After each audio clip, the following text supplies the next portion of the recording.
A migration of billions of dollars is set to happen from stocks to bonds by the end of March as US-based asset management firms rebalance their portfolios.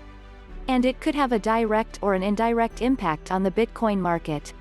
Nikolaos Panigirtzoglou, a cross-asset research analyst at JPMorgan Chase, noted that pension funds, insurers, and similarly large investment groups will sell their stock positions to seek exposure in the bond market.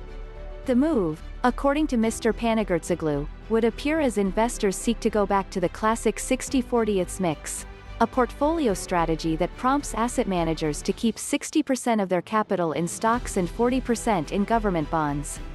U.S. bond prices declined of late, led by the fall in the U.S. 10-year Treasury note, which sent its yields up from 0.917% at the start of 2021 to around 1.617% on March 25.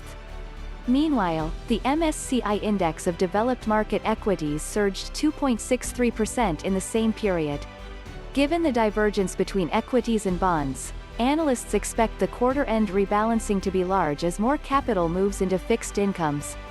According to Australia's Future Fund and Singapore's GIC Private, two of the world's biggest sovereign wealth funds, it is now tougher for investors to generate returns from bond markets as yields on them remain historically low. Central banks in developed economies have created an artificial demand for government debts as a part of their strategy to safeguard their economies from the coronavirus pandemic's aftermath. As a result, the 60-40 strategy has lost its charm. More investor money now sits in riskier assets and even newbie financial assets like Bitcoin that the global financial experts once rejected as too fishy, or an outright scam. Given the reallocation prospects by the end of this quarter, Bitcoin continues to flash itself as a viable alternative to gold. Its provably scarcer features attract investors who need a hedge against faster inflation rates.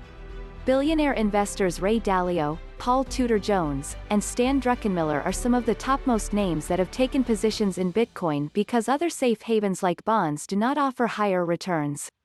Goldman Sachs said in its recent report that 40% of its almost 300 clients have gained exposure in Bitcoin, showing that the asset's price volatility is now the least of their concerns. Of late, Morgan Stanley also started offering 3 Bitcoin funds to its wealthy clients, raising hopes that all the money that would flow out of the stock market won't end up in bonds only. Nonetheless, Bitcoin remains highly valued like stocks. It could lead the cryptocurrency lower in the short term based on its technically overbought merits.